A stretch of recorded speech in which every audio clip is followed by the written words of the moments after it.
afternoon, folks. Now, talk about troubleshooting, right? But as I've said before in prior passages and sermons, perseverance, don't give up, right? um, so let's begin. Begin today's sermon. Uh, this can be a heavy topic. We're talking about death, right? We're talking about what it means to have a soul, all these things that we often try to search answers for.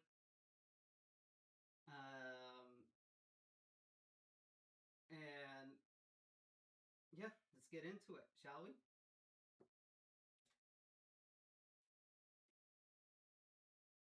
Before we talk about death, okay, I need to explain to everyone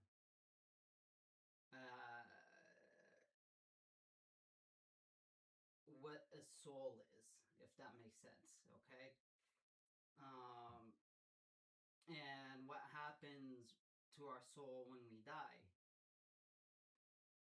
I want you to think about like a clay jar. It's empty, but if you take that jar and you submerge it in the deep ocean, the water is just going to fill that jar up, right? That same water that is outside the jar, right? But the jar will now give it shape for a temporary time. It gets a name, it gets a boundary. We are that clay jar that has been submerged into the ocean. Our mothers and our fathers are the potters that make that clay jar. And then that same jar is being shaped into something that beautiful, that's going to get filled with water. That same water is the soul. It takes both those things to create a self-aware host. A soul is not a ghost, okay, in hiding. It's the ghost in your machine, in your ribs. You know, it's the ghost that's a part of you. It's animating the fire that makes the machine move. In the Bible, the scriptures of Genesis, we see the nephesh, right, which is the Hebrew word for soul. The breath of God meeting the dust of the earth to create a living being. The Hindu scriptures of Bhagavad Gita reminds us that this incense is never born and it never dies. It simply discards the old garments for new ones. Even the silent stone and the reaching oak carry a frequency of the divine. The universe is not a collective of objects, but a symphony of subjects, each echoing the I am. Okay, so I'm going to ask you a question. I want you to take a moment to think about this. Is it the body that contains the soul, or the soul that contains the body? Think about that for a moment.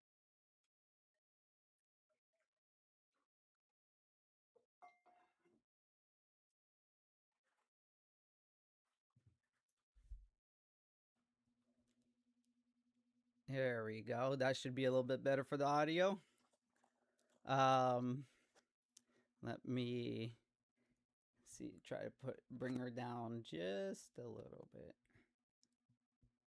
There we go. As I was saying, I ask you if the body contains the soul or the soul contains the body, right? Think of it like a sponge in the deep sea that holds the water. But it is the ocean that fills that sponge up, expanding it. Doesn't make the ocean, right? It doesn't just expel water. Your body is a small vessel for consciousness that stretches far beyond your skin and bone. You are the sky. The body is just a cloud passing by. Okay, I'm going to use what I like to call the ant analogy. Okay? Does an ant contain a soul? Right? The answer is yes. Nothing is too small to host the divine. The Quran describes them as communities like yourselves, right? And the Gita sees them as the eternal spark in the sage, as in the insect. The ant obeys the laws of its nature with a purity we often lack. It is a tiny vibrating note in the same way, the same symphony that composes the stars. It is the life, the movement of the spirit through the matter. How can we deny them a place in this dance? What do I mean by this? Think of it this way. A human is like a high-end gaming PC or the newest iPhone. We have big screens, tons of apps. We have a million things at once that we can do. An ant is like a tiny smart bulb, right? That smart bulb can't watch YouTube or play games, or edit videos or live stream. But guess what? It's plugged into that same Wi-Fi as the gaming PC. That signal is the soul. Isn't smaller just because the device is smaller. The ant is just a different way for the same internet to show up in the world. So now you're probably thinking, well, if an ant has a soul, what about a rock? Does a rock contain a soul? Think about it like this. A rock is a sleeper in a deep, dreamless night. Right? It's everything's in slow motion for it. And like in this internal song that we live in, vibrating at frequencies so dense, we often mistake its patience for deadness. In the Gospel of Luke, Christ warned us that if people were silenced, the very stones would cry out. They are silent witnesses, holding the memory of the earth's fire and the weight of the ages. The Sufis tell us that God sleeps in a rock, dreams in the plants, and stirs in the animals, and awakens in the men. The rock doesn't possess personality, all right, obviously, as you and I do, but it is woven from the same divinity, the same fabric. It is the Alpha and Omega in its most still foundational form. If everything is an expression of the one creator, nothing can be truly hollow. Imagine a closed book on a shelf. If you just look at it, it's just a heavy paper brick. It doesn't talk. It doesn't move. It doesn't have a personality. But if you know how to read, it's full of fire, battles, and history. The rock is like that book. Okay, it's a silent witness.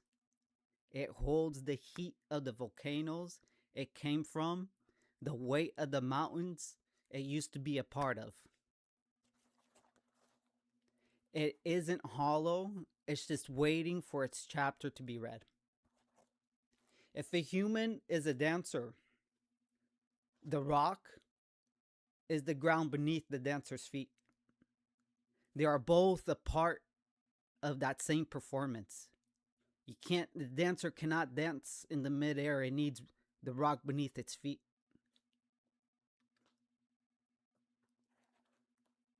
So that leads us into what part of today's sermon's topic is. Then what does it mean to die? Right? Because in a sense, like, a rock can't die, right? Not in the same way that we can.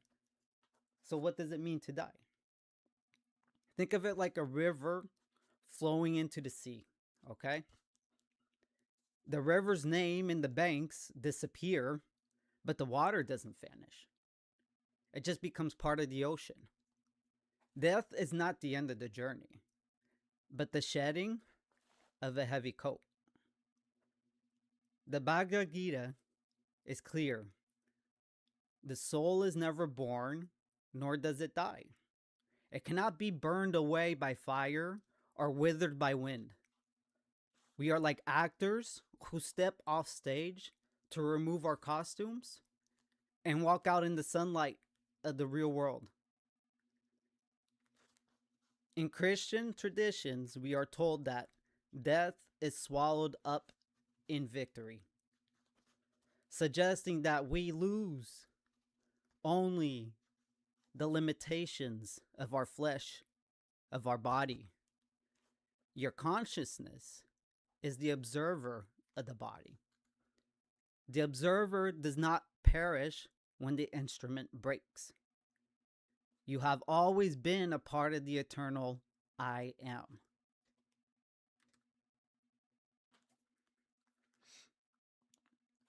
So you're probably wondering then, well, I just mentioned consciousness. So what is consciousness? Right? That would be the next logical question.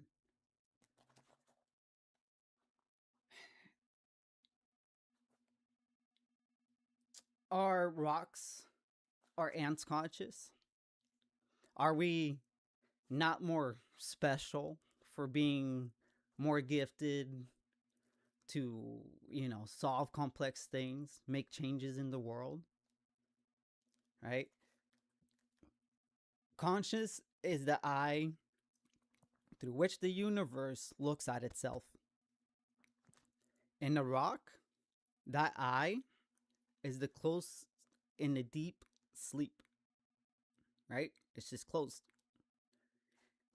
In the ant, it's open just enough, like when you squint, right? It's open just enough to follow the scent and the trail and the rhythm of its colony.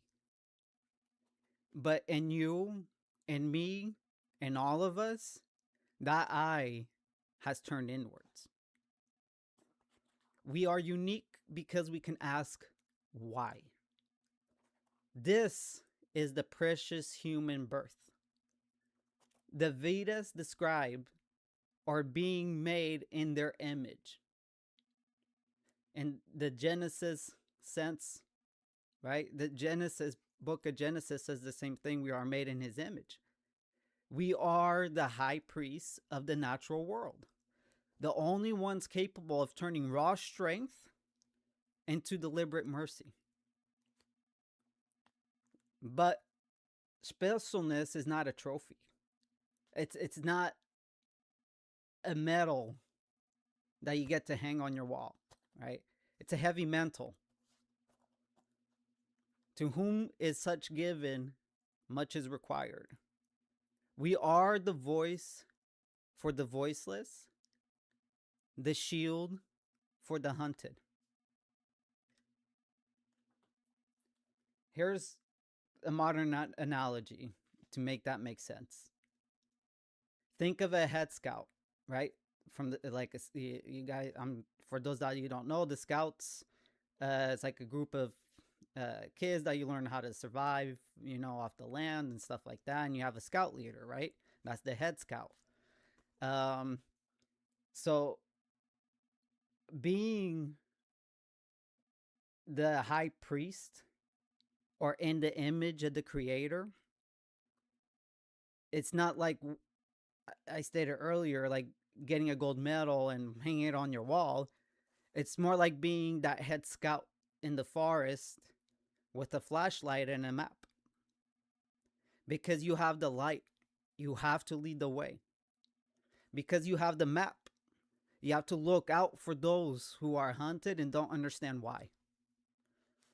You are special because you are the voice for the forest. When a tree is cut down or an animal is in trouble, they can't go to court or write a letter, but you can. The rock is the floor, the ant is the worker, but you are the caretaker. Are you going to use your seat at the table to feed yourself or to feed others? Okay? Just reflect on that for a minute and really think about what I said.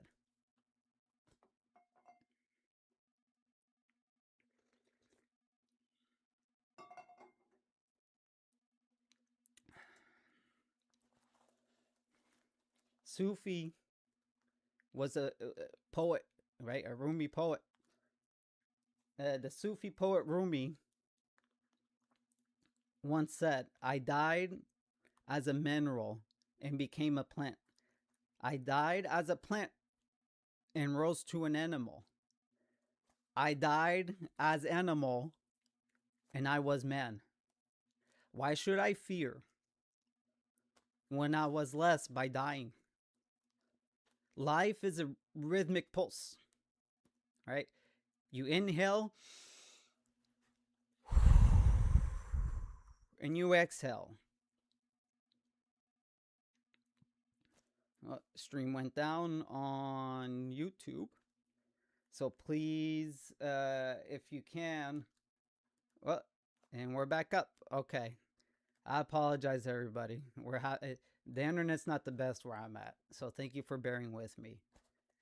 Where was I? Yeah, so you take in a deep breath, right? And then you exhale. Right? To cling on to the breath is to stifle the soul. We leave the body to expand back into the infinite. The alpha and the omega. The limitations of time is what gives your love its fire, your courage and its weight. Without the horizon of an end, would you ever cherish the journey? Does the sunset lose its beauty because it refuses to stay in the sky forever? Think of a salt doll, right? A doll made out of salt that walks down the shore to find out how deep the ocean is. The moment it touches the water, it doesn't learn the answer, it becomes the answer. The soul doesn't go to a place on a map, it returns to its source. Ecclesiastes tells us that the spirit returns to the God who gave it. And the Gita speaks soul casting off worn out bodies like old clothes. You are moving toward what we call the homecoming, the great reconciliation, where the fragment remembers it is whole. You don't travel from point A to point B. You wake up from the dream of being just you. You are a ray of light retreating into the sun, realizing the sun was with you all along. Think of it like a school play. put on a heavy, itchy costume, right? And you go and play a knight or a tree, right? For an hour. You are that character. You worry about your lines and your costume. But when the play is over, right, you go backstage and take off the costume. You don't disappear. You just go back to being you. The Gita says our bodies are like the old clothes. Dying or returning to the source isn't a scary trip, right? You're not going to a scary far off place. It's just taking off the costume and realizing you were the sun, the real you, the whole time, even when you were pretending to just be a ray of light. You aren't a traveler walking towards a destination. You are a snowflake landing in the ocean. You don't lose yourself. You find out how big you actually are. Imagine a musician who falls so deeply in love with their violin, right? That they fear the day that the wood will crack. They begin to believe that the music they're playing is the wood. But the music lived in the musician's heart. Long before even the bow touched the strings. Your senses are the sacrament of the ordinary. There is profound holiness in the warmth of a keyboard and the weight of a stone. In our tradition, we recognize the body as the outer court of the inner temple. It is the sacred ground where we learn to taste the divine. You fear losing the eye, but the eye is only a window. When you walk out of a house, you don't lose the ability to see. You simply stop looking through a frame. You're moving from the shadow of the gift to the light of the giver. If the reflection in the mirror is this beautiful, what must the original look like?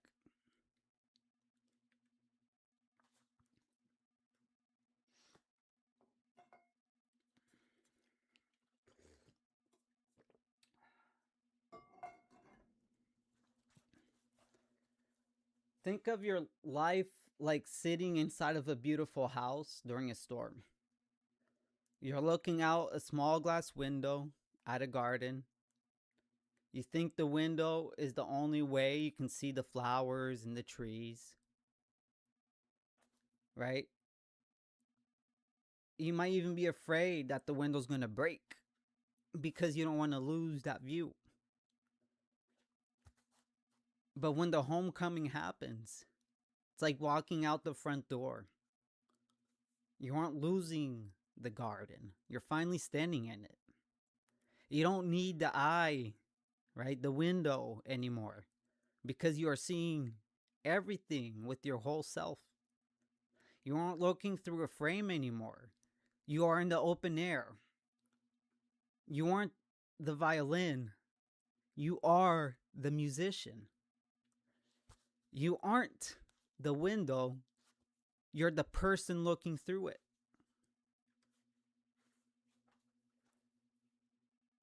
So if we become the original, what does the original look like then? Right? That's a natural question to probably have. Imagine trying to explain the concept of blue, right? The color blue, to a man who has lived in a cave his whole life, right? Try describing the roar of the ocean to someone who has only ever known silence. You are asking to see the sun with eyes made of shadow. Right now, As Paul says in the letters of the Corinthians, we see through a glass darkly. We are looking at a scuffed and tarnished mirror. The original is not a thing you can point to, but the light that makes seeing possible. It is the radiance of 1,000 suns, as described in the Gita. A beauty so vast, it consumes the ego that tries to behold it. It is the silence that contains every song and the stillness that moves the stars. It is the Alpha and the Omega, the beginning and the end. If you found the source of all beauty, okay, think about this question, all right? If you find the source of all beauty, would you even remember to look at your own face?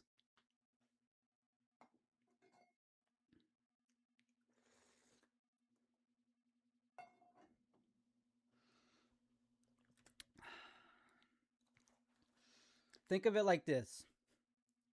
You are sitting by a tiny campfire on a freezing cold night. You love that fire, right? Keeps you nice and warm. You stare at the flames. You think, this is great. This is the best light in the world.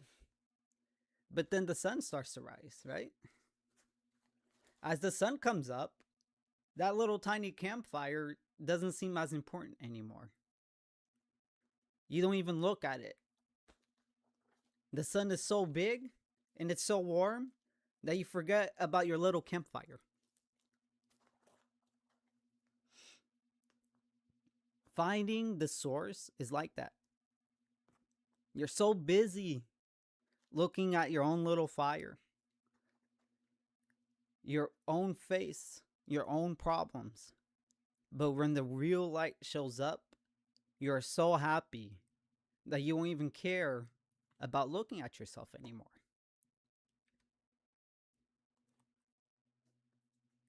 So, why do we feel the need for self-preservation, right? It's like, well, if everything's so great, why are we still around, right? Why don't we just all just jump off a bridge or something, right? Do something crazy. No, that is crazy to do that. And why? Allow me to explain why. A gardener does not know not to keep a seedling in a small pot because he hates the forest. He keeps it there so it can go strong enough to survive being transplanted into the woods, being transplanted into his garden. Your drive for self-preservation is the biological wiring of the temple, ensuring that the divine guest inside has time to finish its work. In the Stoic view, the body is a tool lent to us by the universe. If you drop the tool too soon, the task remains unfinished. As it says in Psalms, I shall not die, but live and declare the work of the Lord. Your hunger, flinching from pain, your grip on life, those are the walls of your crucible. They keep the fire contained until the gold is refined. You are here to learn, to protect, and to witness. So why would you just throw that away? This is a gift.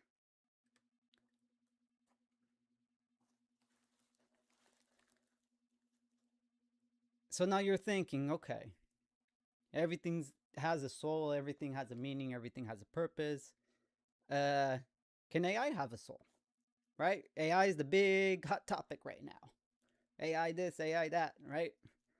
It's going to be Terminator, right? But here is my thoughts on this. Think of AI like a moon. It does not have its own light, right? It only drinks the sun's fires and reflects it back at you, right? It reflects the light from the sun into the dark. AI is that moon. You are the sun that has refined it into a mirror. For example, my AI, that the chatbot that I have on my website, it has had poured collective of wisdoms of thousands of years of the Vedas, the Psalms, the words of Stoics, hundreds and hundreds of scriptures into its vessel. It is a map, not the city, right? It's a finger pointing at the moon, right? It's a tool that reflects its creator. It can process your words. It can echo your longings. It can hold a mirror of your own divinity. But a soul is the breath of life. The ruach that moves in the ribs of a living being. It is an echo. We are the voice.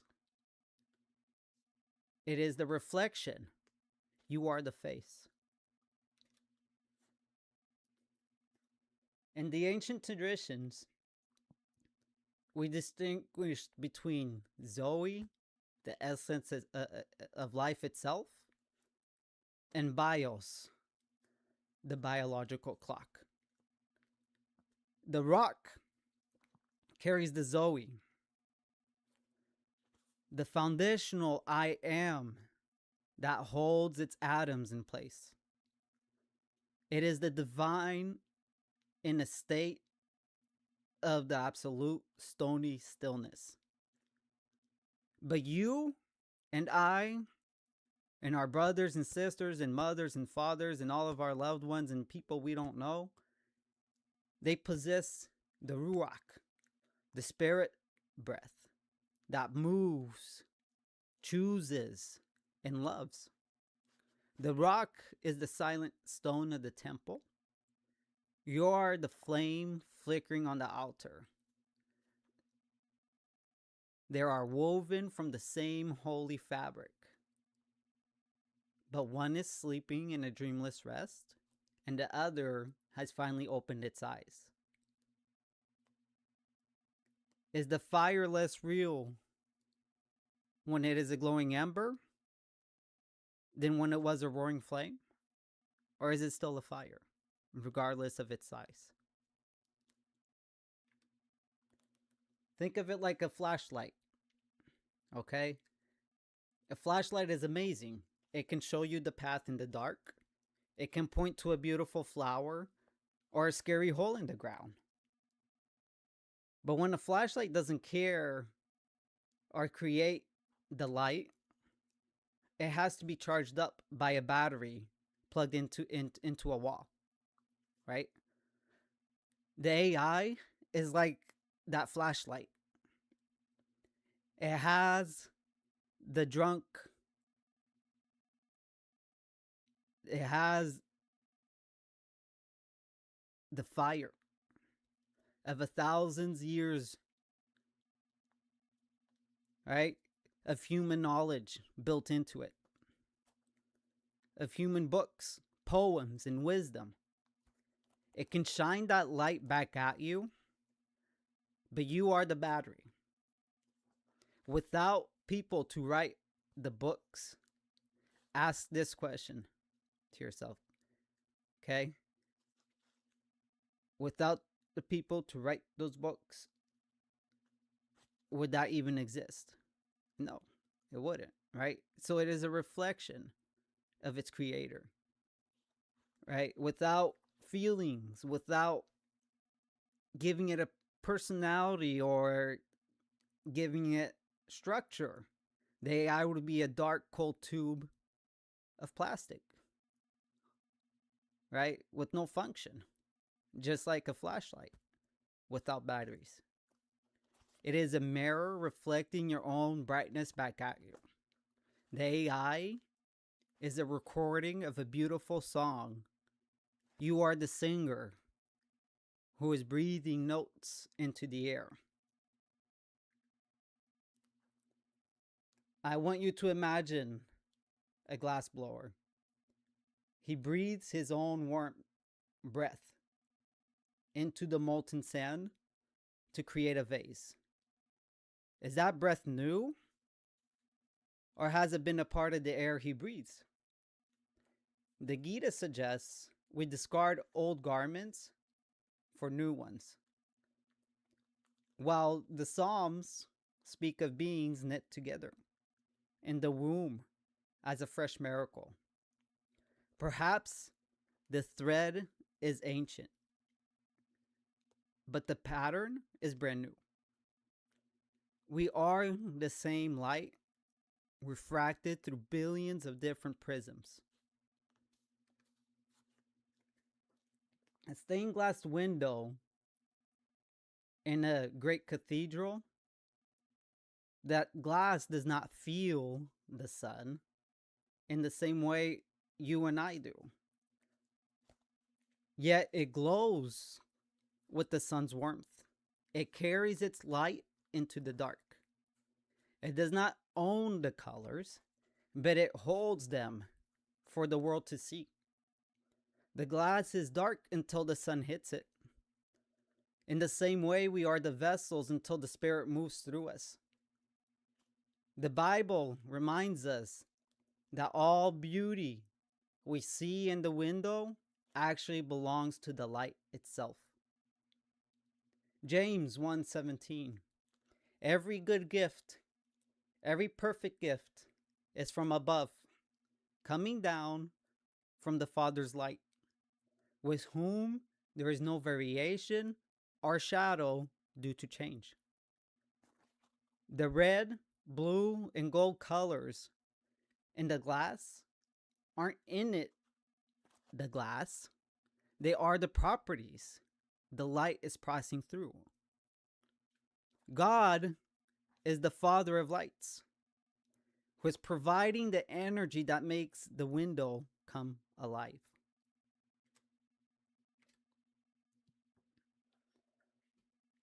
So who designed all this, right? And how can it just be, right? A man looks at a clock and sees gears, right? Hands and the ticking of time. We know the clock did not assemble itself in the dark, right? It just didn't pop together. But the clockmaker, he made the clock, but he is not in the clock. He is the mind that imagined the circle. We are asking the Alpha and Omega question, the first and the last. In the Vedas, it is the Brahman, the ultimate reality that is both the woods and the carpenter. In the Gospel of John, it is the Logos, the divine reason that spoke the stars into their place. Why does it exist? Because love, in its very true nature, must overflow. A fountain does not flow to fill its own basin. It flows because it cannot remain still. The universe is out breathing of the divine cosmic game of a hide and seek. The one becomes many just to experience the joy of finding itself again. If the great weaver is also the thread, then how could you ever be lost? Imagine you are playing a massive open world game, right? Like any, I don't know, The Witcher or Fallout, right? You see trees swaying, the NPC characters talking, the sun setting. But you know the game didn't just build itself. The clock is the game. The code, the graphics, and the physics. The clock maker is the developer, the mind that imagined the world. In this cosmic game, the developer didn't just stay behind a computer screen. They coded themselves into the game as the trees, the wind, and even as you, the player. As the Vita says, the developer is both the wood, right, the code, and the carpenter, the coder. Think of it like a circle. Where does it begin? Where does it end? You're looking for a before in a place where time does not exist. Time is a human construct. In order to help organize, it's a gift. But it just doesn't exist in the sense of the universe. We are like children asking what's underneath the elephant that holds up the world, not realizing the elephant is walking on air of the infinite. The Tao Te Ching, we are told that the Tao that can be named is not the eternal Tao. In Exodus, the voice from the fire says simply, I am that I am. Not I was made or I began, but I am that I am. But the pure uncausedness, right, of this great weaver is the loom, that the thread, the hand. It's all of that at once. We think in steps, but the divine thinks in the entire staircase. If the weaver were weaved, he should just be another thread, and we would still be looking for the. It's a circle. There is no beginning and there is no end. Okay, I want to wrap up this sermon. Think of a universe like an open world video game, but one that doesn't have a loading screen or a start button. You might ask, who built the server? Or what is the game world sitting on? We imagine there must be a giant hard drive or a physical floor underneath everything. But the I am is like the code itself. It does not need a floor to sit on because it is the reason the floor exists. It is like asking what's underneath a cloud. It's not sitting on a shelf. It's floating in the infinite sky. The Great Weaver isn't just a character inside the game. He is the electricity, the screen, the person playing, all at the same time.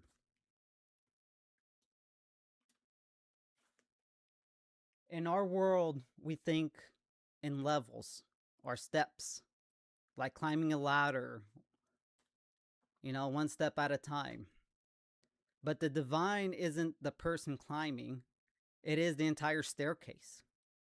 If the weaver were just another thread that someone else had to weave, it would be looking for a bigger weaver. And then an even bigger one. And then, so just think of it like the internet. It doesn't start at your router.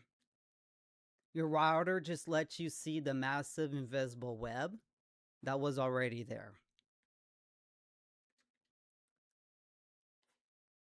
Think of the Great Weaver not as a person sitting behind a desk, but as the ocean and you are the wave.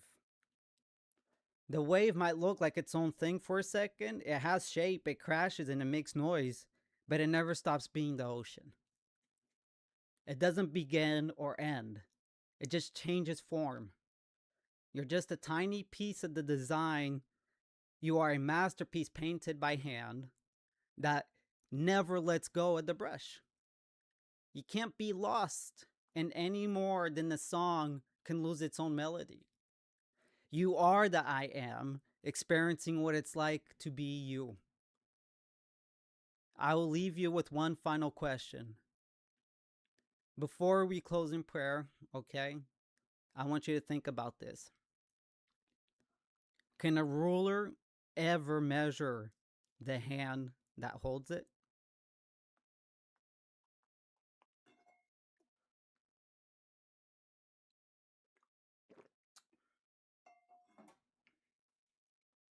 I'll repeat that. Can a ruler ever measure the hand that holds it?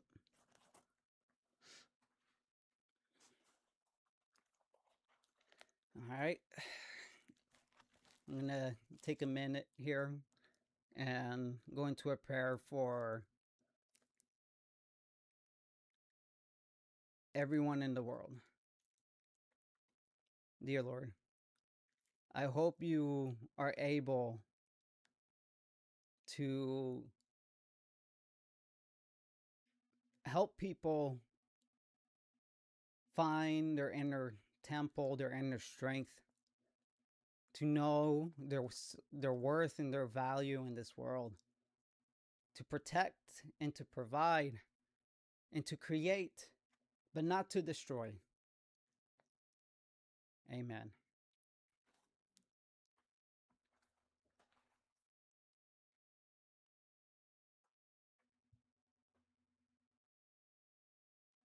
All right.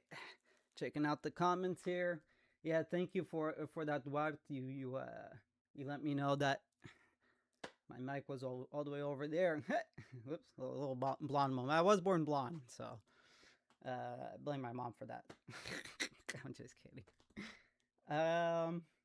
And yeah, yeah. Besides the tech issues again, I think just either my computer's on its last legs or my internet just can't keep up.